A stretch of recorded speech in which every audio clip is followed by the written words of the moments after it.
बिस्मिल्लाहिर्रहमानिर्रहीम। अस्सलाम वालेकुम। आज मैं लाई हूँ आपके लिए घर पर बनाने के लिए मटन कुन्ना की आसान रेसिपीज। लेकिन बताने से पहले आपसे गुजारिश है कि अगर आपने अभी तक हमारे चैनल सबा किचन को सब्सक्राइब नहीं किया तो इसे सब्सक्राइब कर लें और साथ में लगे बेल आइकन को दबा दें ताकि हर नई आने वाले वीडियो का नोटिफिकेशन आपको मिलता रहे। आइए सबसे पहले बताती हूँ इसकी अज्जा।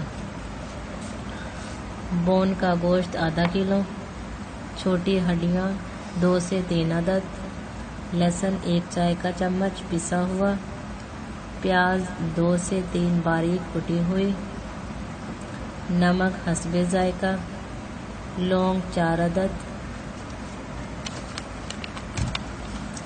जायफल आधा चाय का चम्मच, इलायची 2 अदद, सौंफ आधा चाय का चम्मच पिसी हुई, गरम मसाला आधा चाय का चम्मच पिसा हुआ, लाल मिर्च 1.5 चाय का चम्मच, आटा 2 खाने के चम्मच, तेल आधा कप।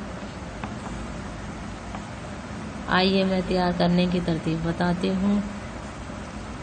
1 देचकी में 3 गिलास पानी, 1 चम्मच पिसा हुआ लहसुन, अदरक और नमक डालकर गलने रख दें।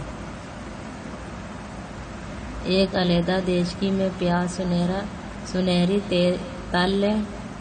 लहसुन और अदरक पिसा हुआ, पिसी हुई मिर्च और नमक डालकर मसाला भून लें। यखनी में से गोश्त निकालकर वो भी मसाले में शामिल कर लें। लौंग, इलायची, जायफल और सौंफ पीस कर मसाले में मिलाएं और बची हुई यखनी में आटा घोल कर वो भी सालन में मिला दें और 10 मिनट तक पकाएं। पिसा हुआ गरम मसाला डालकर दम पर रख दें। गरम नान के साथ पेश करें। मज़ेदार मटन कुन्ना तैयार है। मज़ीद अच्छी वीडियो देखने के लिए हमारे चैनल को सब्सक्राइब करें और वीडियो अच्छी लगे तो इसे लाइक और शेयर करें। शुक्रिया।